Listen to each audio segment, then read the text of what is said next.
Eu vou conversar agora com o Tomás Nogueira, que foi ex-superintendente da Zona Franca de Manaus, um conhecedor profundo do assunto da Zona Franca de Manaus. E eu gostaria de perguntar, primeira pergunta para o senhor, mas antes eu gostaria que o senhor se apresentasse aqui para a população que já lhe conhece, que já sabe quem o senhor é, que o senhor não é uma figura desconhecida aqui no nosso estado, é uma figura muito conhecida, inclusive, aqui no nosso estado. Seja bem-vindo ao nosso programa. Muito obrigado. Eu digo que é a satisfação, porque eu já tive a oportunidade de vir aqui uma vez, né?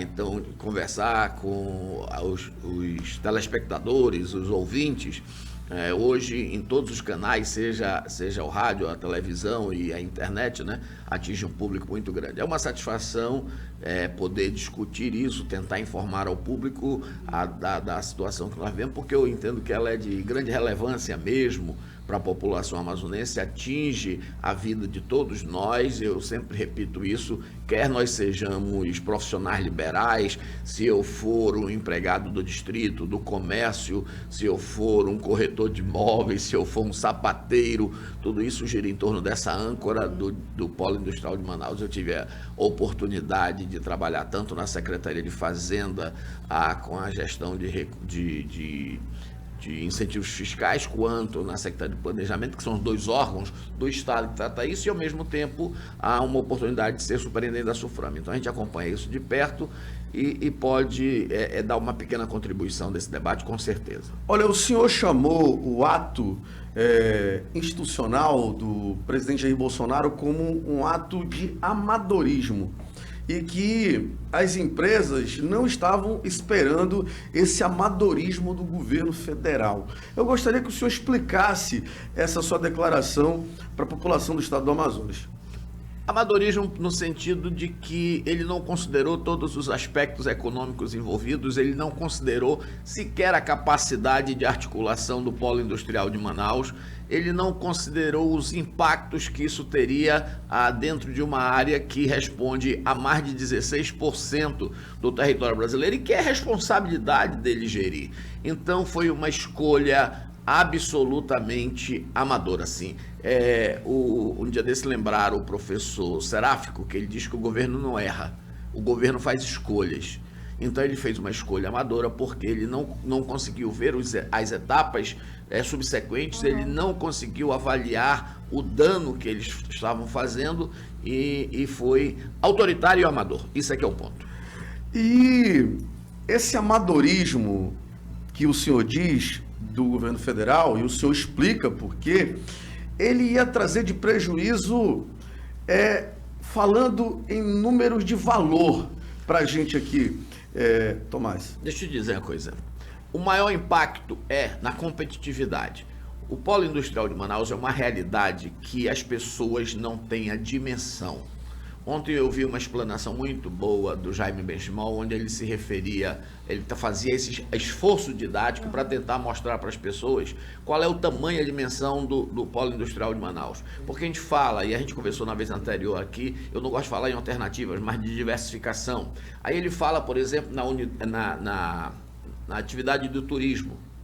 O turismo no Brasil inteiro, ele usa essa expressão que eu acho muito feliz. Se todos tivessem vindo, ao invés do Rio de Janeiro, Foz do Iguaçu, todo o Nordeste inteiro, todos os turistas que visitaram o Brasil, que gastaram nisso aqui, viessem para Manaus, não dava um polo industrial de Manaus. Entendeu? Então são 116 bilhões de faturamento. Isso é mais do que o PIB de alguns países da nossa região. E a gente não tem noção disso. Nós somos, em termos de cidade, o terceiro PIB industrial do Brasil, atrás apenas de São Paulo e do Rio de Janeiro. Então, qual foi o dano? O dano maior para a população que não tem a obrigação de fazer esse acompanhamento econômico, mas é muito simples. Nós temos uma produção no Polo Industrial de Manaus e que tem uma estrutura tributária, um custo para produzir X. E nós temos aqui, fora de Manaus, um outro custo que é mais barato já. Mas ainda assim tem um certo equilíbrio. O que o governo Bolsonaro fez? Diminuiu o custo de produção fora de Manaus. E fora de Manaus não é só no Brasil. É fora do Brasil, é o importado. Porque a gente tem que ter claro isso. É muito interessante a gente explorar um pouquinho. Não é. Se sair de Manaus, a maior parte dessa produção não vai para o Brasil, não vai para outro ponto, vai para o exterior. Então a gente exporta emprego, ou seja, a gente vai perder emprego em Manaus, vai criar emprego no interior, no exterior, certo? Então, o Brasil não ganha nada quando o polo industrial de Manaus perde. Essa decisão também foi amadora porque não considerou. Ele fez uma redução que poderia tranquilamente ter excluído desde o princípio o polo industrial de Manaus. Porque ele reduz o imposto de importação de IPI, de produção industrial. Nós já não pagamos o IPI. É zerado aqui. Zerado. Significa o quê?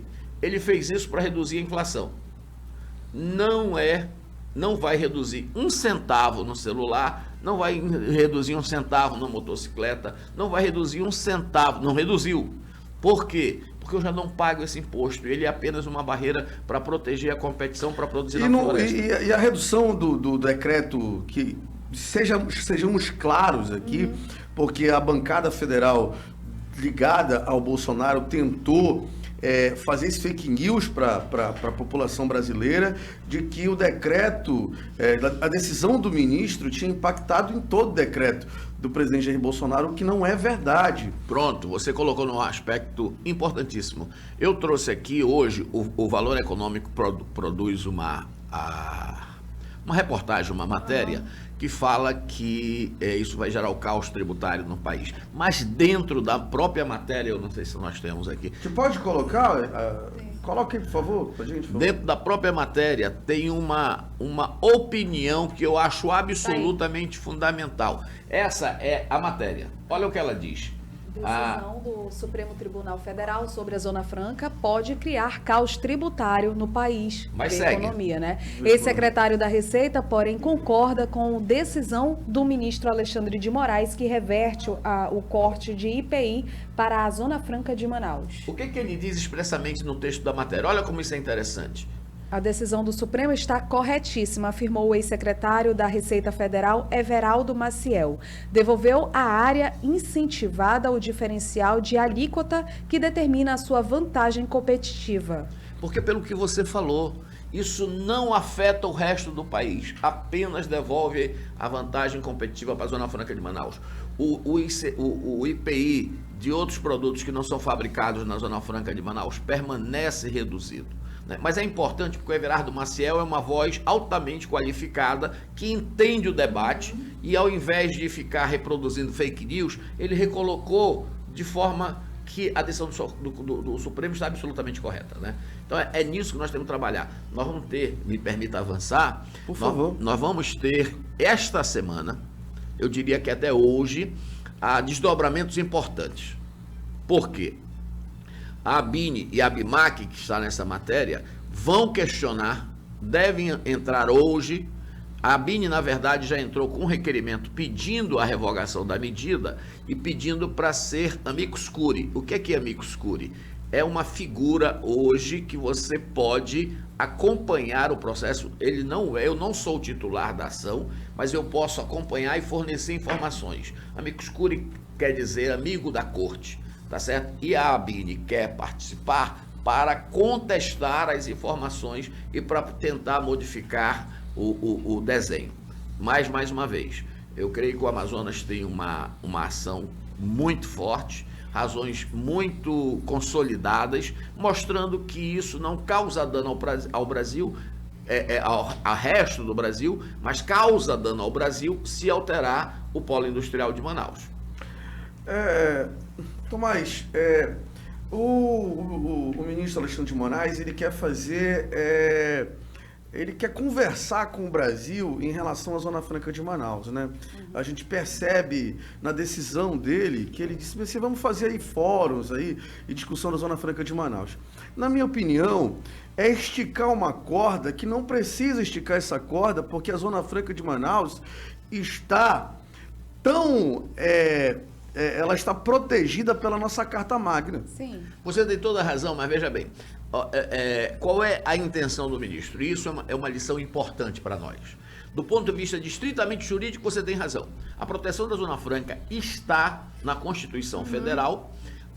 E tem um parecer muito importante do Dr. Marco Aurélio Greco, que diz o seguinte: esta proteção só será verdadeira se ela for dinâmica. Não adianta eu dizer que eu tenho uma proteção na Constituição Federal e eu não me ajustar à mudança da realidade. Então ela tem dinâmica. Do ponto de vista jurídico é isso.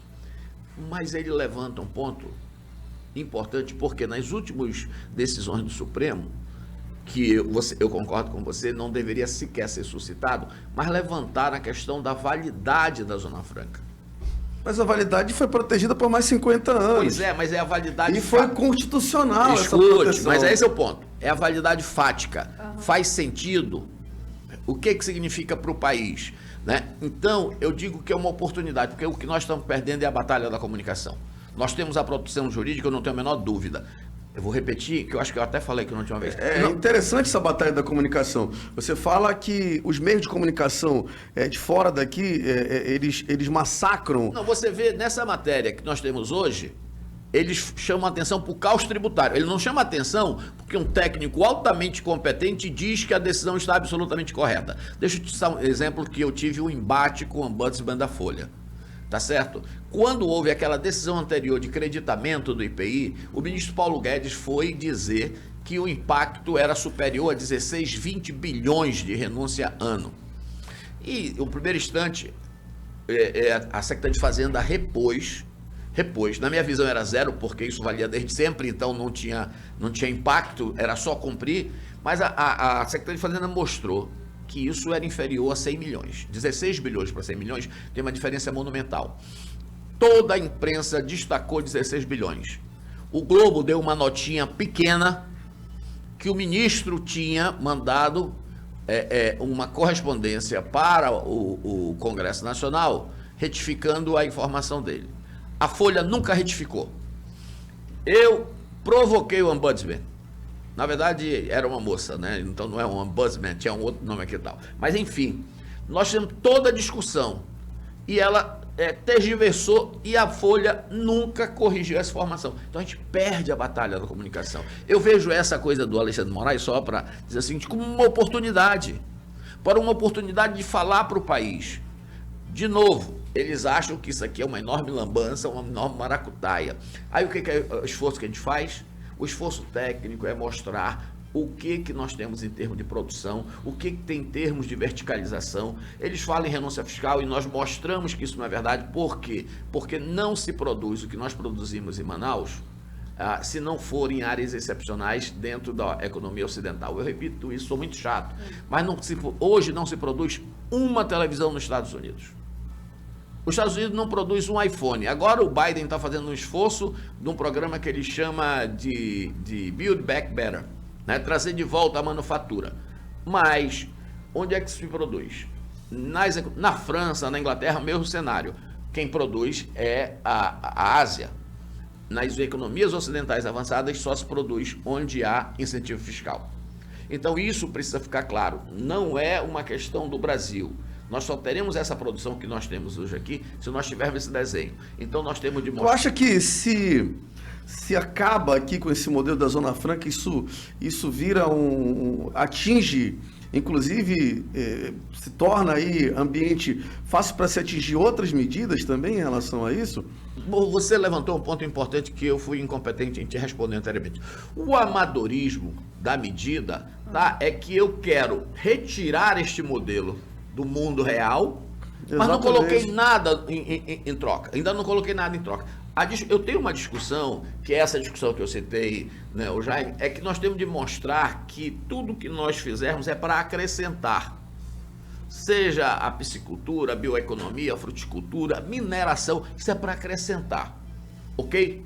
Não é para substituir. Mesmo que fosse para substituir, não ia chegar à dimensão. Mas ainda assim, esse governo tinha de começar pelo processo de substituição, ele não deu nenhum passo, aí ele tira o que se tem.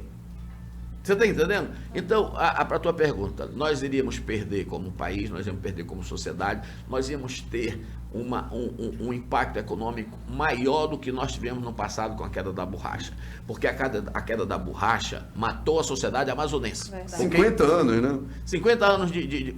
Esta aqui, veja bem, Nós arrecadamos em torno de 10 bilhões de recursos federais. Estou falando de impostos. Eu não estou falando do faturamento, eu não estou falando da atividade econômica, eu não estou falando ainda do imposto estadual, do imposto federal.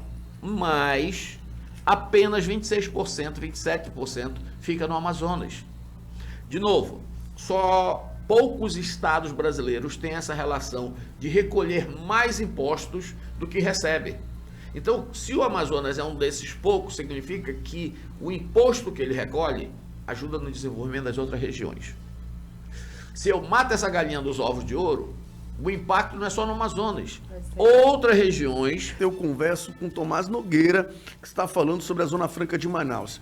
Tomás, em 88, nós tínhamos a possibilidade de tornar a Zona Franca perene. Você acha que foi um vacilo dos políticos da época de não brigarem para que a Zona Franca ali, na Carta Magna, se tornasse ali perene, que a gente não precisasse alongar, por exemplo, o governo do PT, do Lula, 11 anos, do governo da Dilma, 50. Ali, se nós tivéssemos sido mais enérgico ali na Carta de 88, ali na Constituição, a gente estava com esse problema hoje? Olha, eu acho é o seguinte, vamos por partes. Eu sempre digo que nós nunca tivemos um lapso temporal tão grande, nem quando foi criado, quanto nós temos hoje. De 50 aqui até 2073, né? Mas é uma tecnicalidade. Ou seja, se eu não tenho prazo certo, diz a doutrina, se for assim, sem prazo definido, eu posso, ao contrário, anular em qualquer instante. Mas quando eu concedo incentivo por prazo certo, eu tenho de me obrigar a obedecer a esse prazo todo.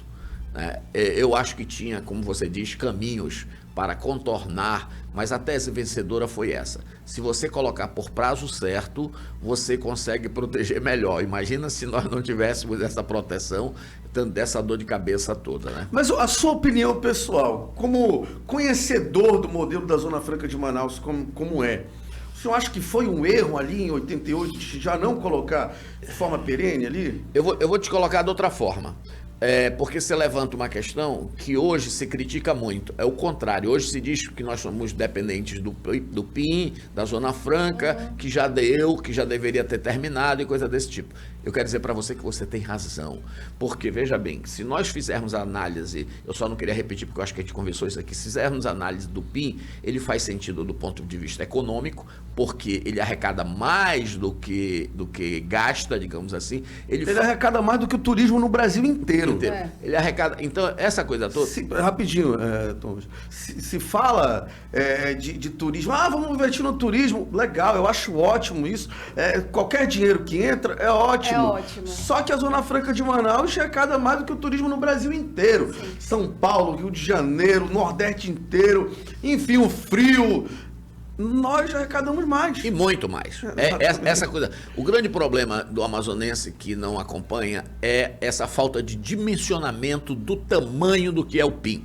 Do tamanho do que é o IPIM. Mas deixa eu dizer, ele faz sentido do ponto de vista econômico, social, e nós já vimos que ambiental. Ofereceu oferta formal de emprego, diminuiu o impacto da floresta, preservou a floresta. Então, quando é que ele deve acabar? Não, enquanto ele tiver um papel dessa relevância, eu respondi para um outro jornalista, colega de vocês, isso aqui. Eu espero que daqui a 100 anos a floresta esteja aí, e daqui a 100 anos o PIN esteja fazendo esse papel de proteger. Porque, volta de novo a colocar uma coisa mental, um modelo mental.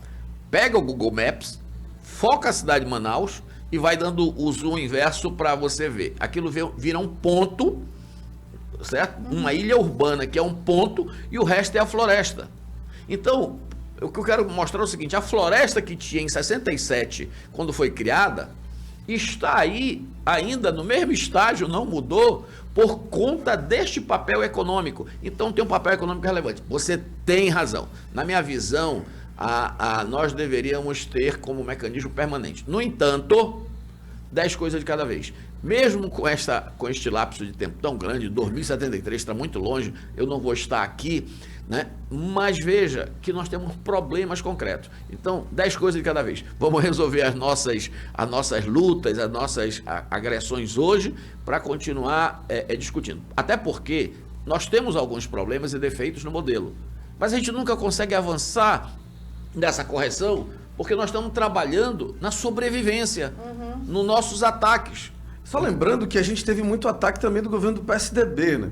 Eu acho que fique claro, eu não sou petista, tá?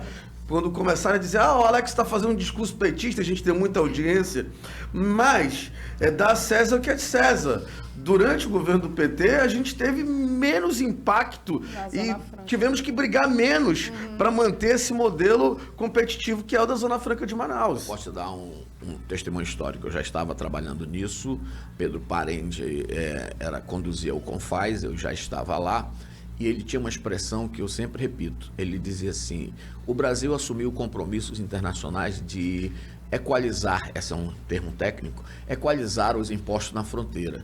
Então significa que nós não temos espaço para uma excepcionalidade. Se nós temos de equalizar os impostos, não cabe uma Zona Franca. E nós tivemos que fazer um esforço enorme, para preservar naquele momento.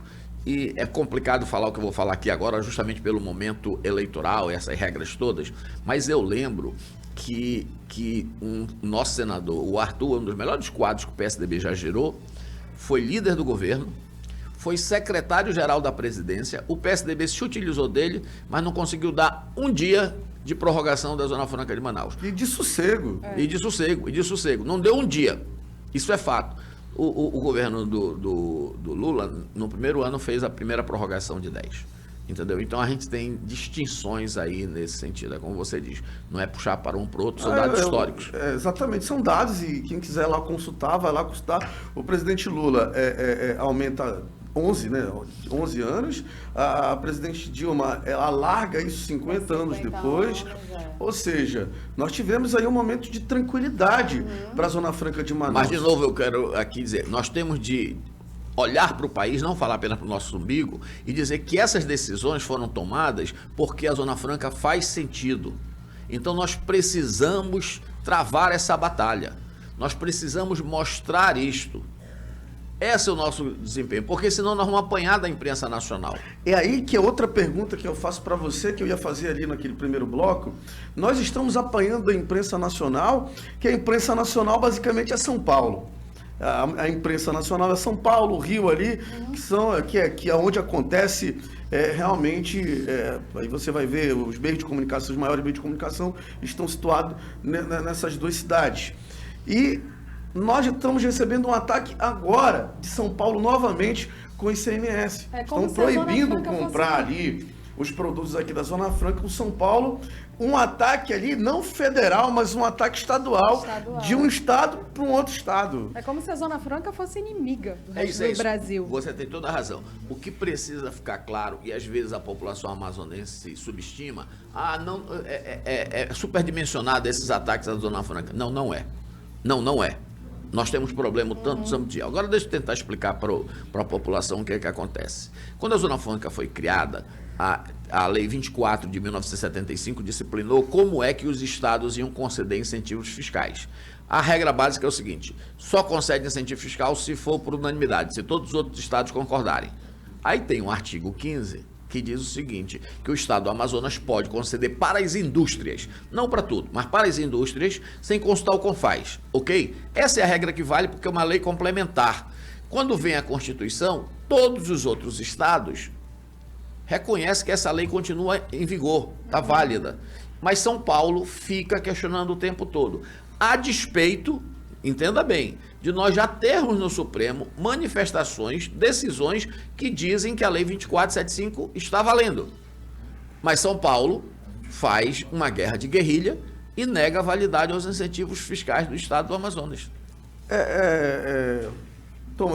Tomás, não é o momento também da gente entrar logo ali com uma medida judicial contra São Paulo ali, antes que essa guerra fiscal aumente e comece a trazer prejuízo aqui para a Zona Franca de Manaus, porque a gente está ali naquela batalha ali com o governo federal, mas o problema com São Paulo é tão maior quanto o governo federal. Você ali. Tem toda a razão, no dia a dia das empresas esse é um problema maior. Eu fiz uma analogia que confesso que minha filha disse assim, isso é um equívoco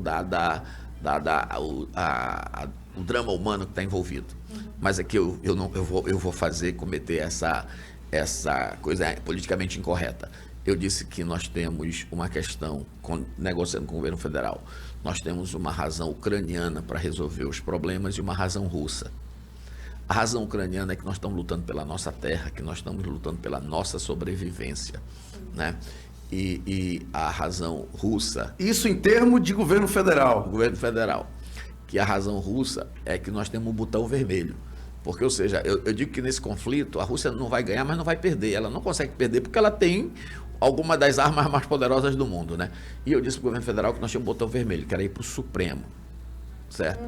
E eles não acreditavam sequer que nós iríamos chegar no Supremo e ter sucesso. E isso obteve. Obteve. Dado o amadorismo deles, de não conhecer a realidade, de não... Não, de conhecer a Constituição, a gente está garantido ali na Constituição. Pois é, mas eles julgavam que não ia acontecer. Então, o que ocorre? Essa é uma luta permanente. Só que é uma decisão que envolve governo do Estado, o relacionamento com os outros entes, é muito delicado. Por mim, eu já tinha entrado e eu concordo com você.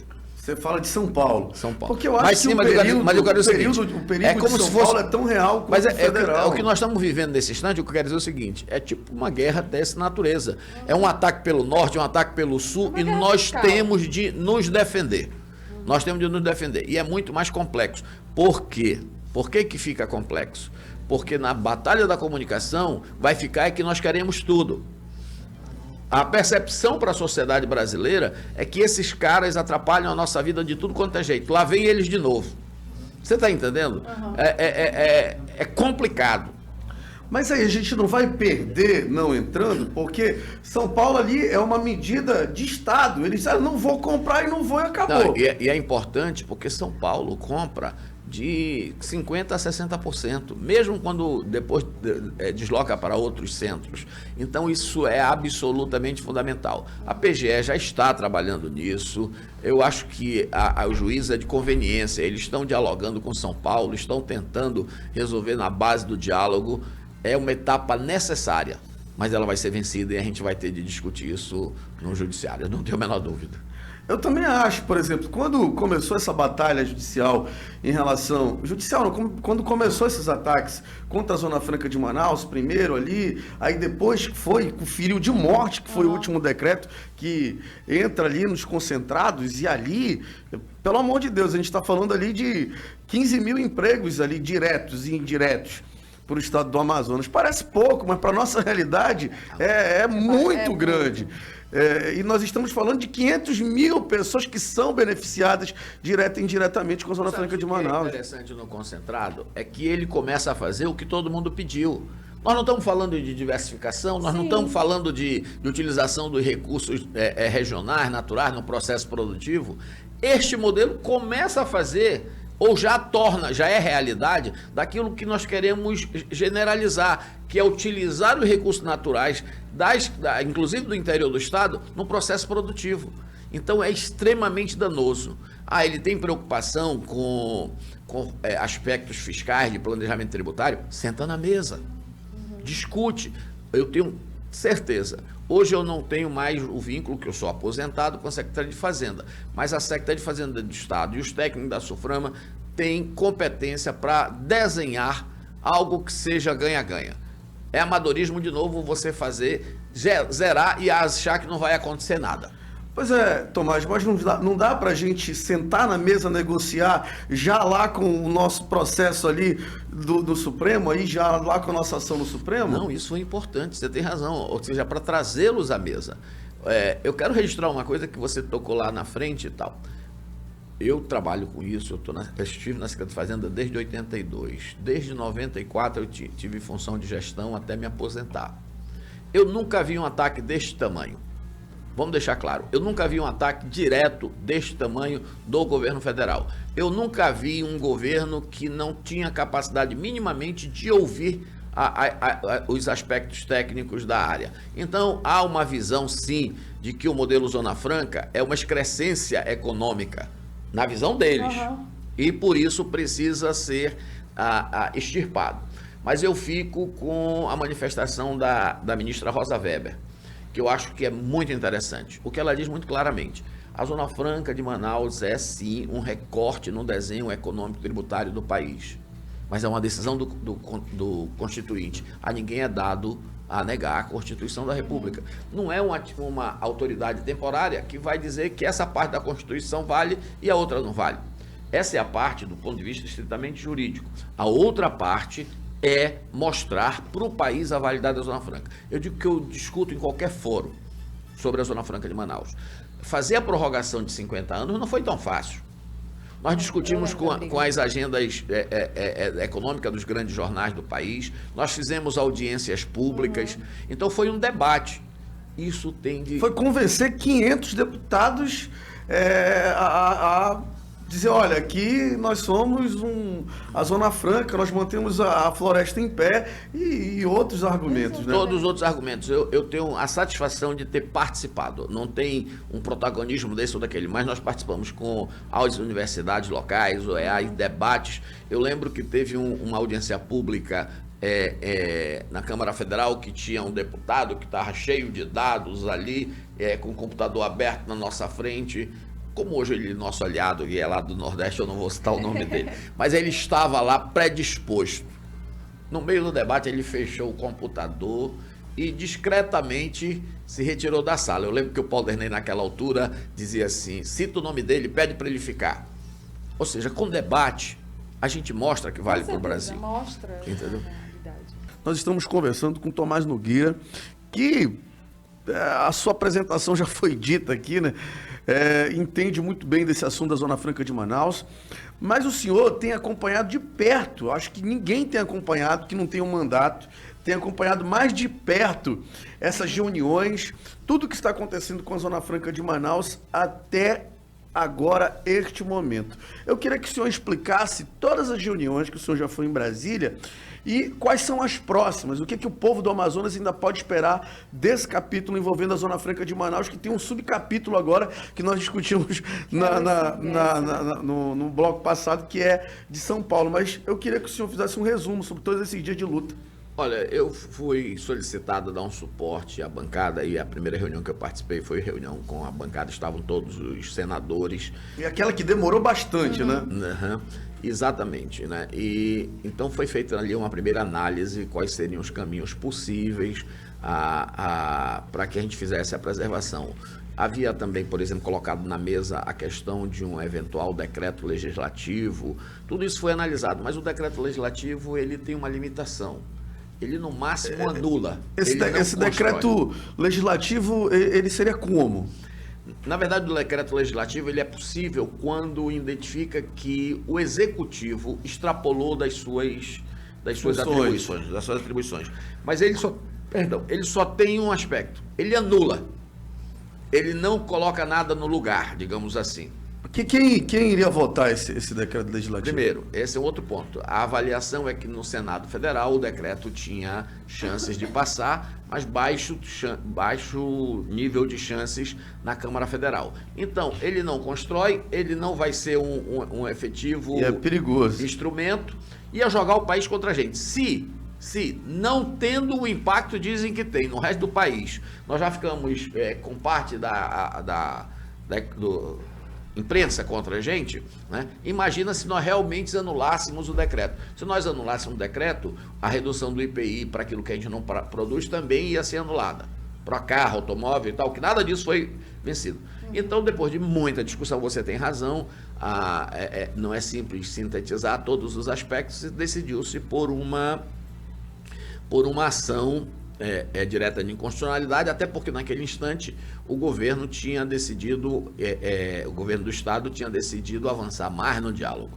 A bancada foi mais cética, não confiando neste diálogo e que acabou se mostrando uma postura correta, né?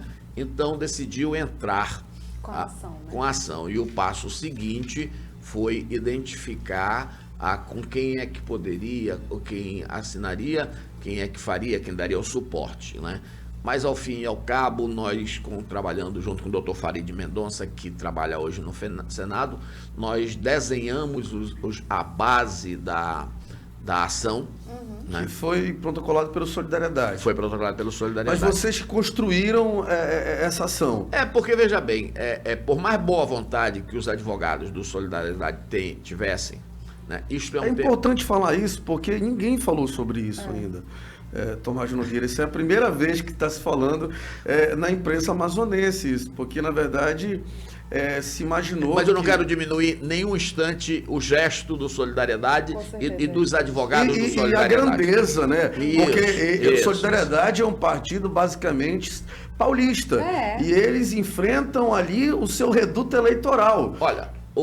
quando estava na análise de que partido poderia, esse pode, esse não pode, essa diferença, o partido, uma coisa são as bancadas, outra é o partido, porque o partido vai representar, tem todas as exceções e tal. O deputado Bosco Saraiva, eu tenho de reconstituir isso aqui, disse, não, Solidariedade vai. E não, vamos checar e tal. Ele checou com Solidariedade, o Paulinho assumiu. E depois fez uma comunicação para o resto do partido, dizendo que isso fazia sentido e explicando por motivo. Mas teve o gesto.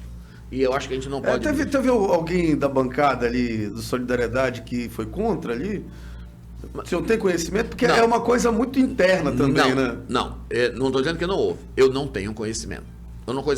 Mas o fato concreto é que se construiu a ação, né, a partir desse conjunto de informações, trabalhando todo mundo assim, cada um juntando sua parte.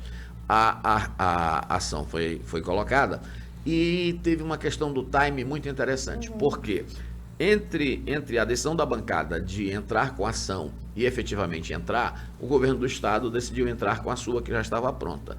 No entanto, logo depois o governo federal sai com a terceira leva de decretos, o que fez com que, no entender de muitos, né, e do governo do estado, tivesse perdido o objeto, aquela primeira ação do governo do estado. Então nós tivemos o condão de concluir a ação, nós estávamos concluindo a discussão e o desenho da ação quando veio o último decreto. Então nós conseguimos incluir todos, inclusive o do concentrado.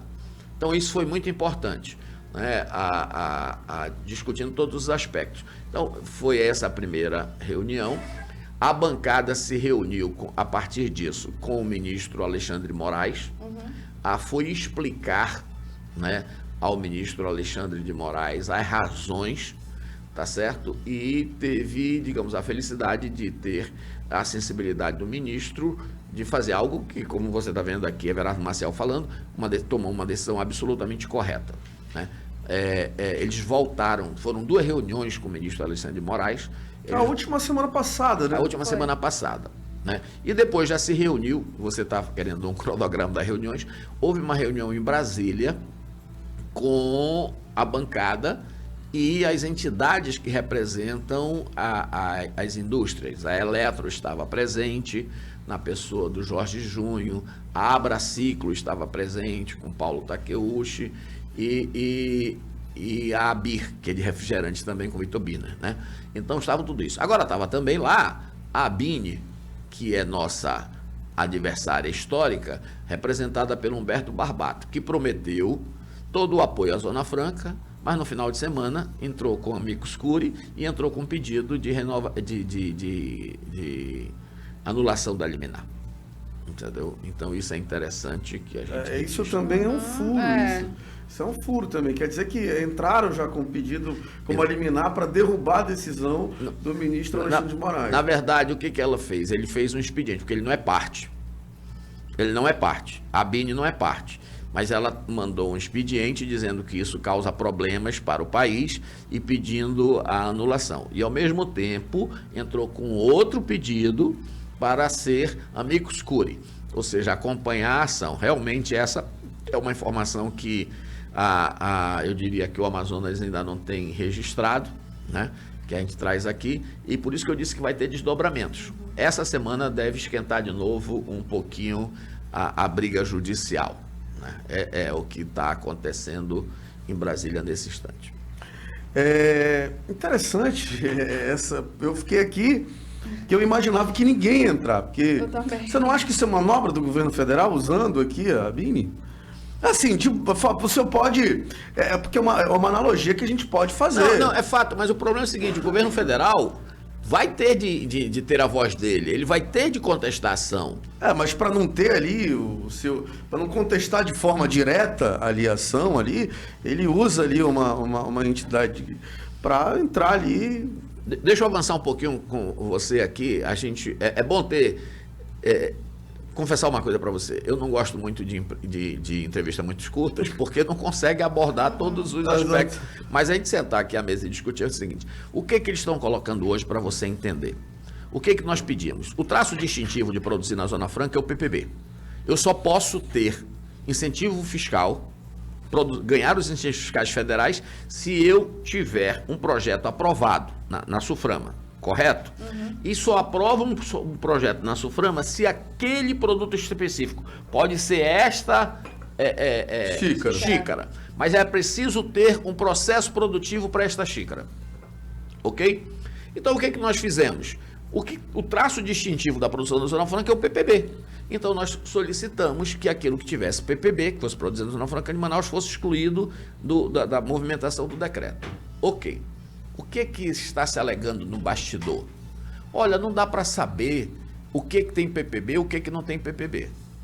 Eu não aceito esse argumento. Porque o PPB, ele é estabelecido por uma portaria do ministro da Economia e do ministro da Ciência e Tecnologia. O Ministério da Economia não pode dizer para a sociedade que ele não sabe o que é que ele faz.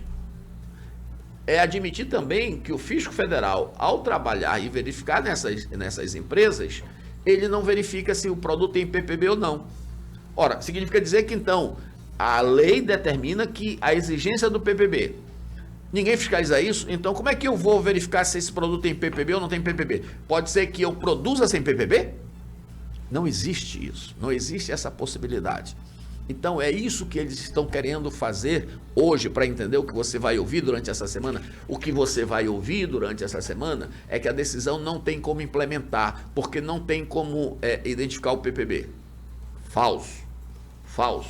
O PPB é um ato que vincula a produção, sem ele não pode produzir na Zona Franca de Manaus, e é um ato do ministro da Economia. Não dá para dizer que o ato que eu adoto, eu não tenho como controlar. Isso era a falência do Estado e aí a enésima potência do amadorismo. Tomás Nogueira, o senhor é um técnico excelente. Eu estou aqui tendo uma aula com o senhor, Ananda Chama também, e extraindo muita coisa que eu gostaria de saber, inclusive a questão da perenidade e tal, ser perene ou não. Enfim, foi uma coisa assim que eu já tinha essa dúvida, por que não fez ali, e o senhor explicou de forma muito divinamente. Mas vamos falar de forma política aqui. Olha só o que aconteceu. O Alckmin, que liderava a pesquisa em São Paulo, e todos os institutos de pesquisa estavam dando que Alckmin ganhava a eleição no primeiro turno em São Paulo como governador. E eu acho que ganhava mesmo. Aí o Lula, inteligentemente, chamou o Alckmin para ser vice. O vice dele. Aí logo depois começa esse bombardeio contra a Zona Franca de Manaus, por quem? Pelo governo federal, que precisa crescer muito em São Paulo, porque o colégio eleitoral do Nordeste é um colégio de esquerda e vota historicamente na esquerda. E aqui nós temos aqui 1% aqui do eleitorado brasileiro. Você acha que isso foi só coincidência? Ou eu estou viajando aqui na minha análise? Não, eu vou te confessar que eu tenho algumas análises. Eu digo que todo mundo é político da ponta do cabelo ao dedão do pé. A gente tem os maiores cuidados para respeitar uma série de regras, mas eu não consigo ver tão diretamente. O que eu consigo ver, eu vou lhe dizer o seguinte: corre em Brasília uma informação que Paulo Guedes sabe que no dia 1º de janeiro ele não será ministro. Em qualquer circunstância. Vitória do Bolsonaro, derrota do Bolsonaro. Exato, que ele não será ministro. Então ele resolveu apertar um botão famoso, e que a expressão não pode ser dita aqui, mas é que ele virou kamikaze. Começa com F, né? Termina com A. Entendeu? Então, ele tem essa visão. Uma coisa eu tenho muito claro. Eu escrevi antes do processo eleitoral dizendo que ouçam o que o Paulo Guedes está dizendo. Eu usei uma expressão lá que tinha uma charge, né? Era o dinossauro votando no meteoro. Ele nunca enganou ninguém. Eu acho que essa sociedade teve momentos de aquele estágio de negação. A entrevista famosa para Miriam, ele diz o que ele fez, que ele iria fazer. O que está sendo feito agora é o que ele tinha dito. E nós ficamos durante muito tempo, será que ele vai fazer? Não, e dialogando e não sei o quê. Mas essa é a visão dele. É uma visão equivocada, mas é a visão dele. E como? A noção, aí sim, para te dizer o seguinte, a noção é que como ele não segue, ele vai tentar fazer tudo. Isso eu estou dizendo que é o bastidor que eu ouvi em Brasília. Ou seja, como ele não segue, ele vai tentar fazer tudo que ele acha que ele pode fazer agora. Só que tudo, eu, você, até ele que acha que não, estamos sujeitos à Constituição Federal. Exatamente. Só para terminar essa minha análise aqui, o resultado da eleição entre a Dilma e o Aécio foi de 1%. Ou seja, você menosprezar os nossos pouco mais de 1% do eleitorado brasileiro é um pouco de falta de inteligência. Vou dar o dado de novo, que eu gosto de trabalhar. Eu olhei essas eleições. Eu mostrei uma vez para o ministro Pimentel, que era de Minas Gerais, quando estava na Suframa, que o eleitorado do Amazonas, que representa 1/5 do eleitorado de Minas Gerais, entregou para esses governos, anulou Minas Gerais, entregou uma Minas Gerais em termos de diferença de voto, né? Então, é uma insensibilidade, desculpa, política muito grande com o que está ocorrendo, sem dar satisfação a essa sociedade e tripudiando. Vamos dizer que é tripudiar, porque eu chegar e dizer que isso não impacta, que não vai tirar emprego, é tripudiar a realidade. É desconhecer o dia a dia. De novo, deixa eu tentar te explicar uma coisa que o cara assim, explica um pouco mais isso aqui.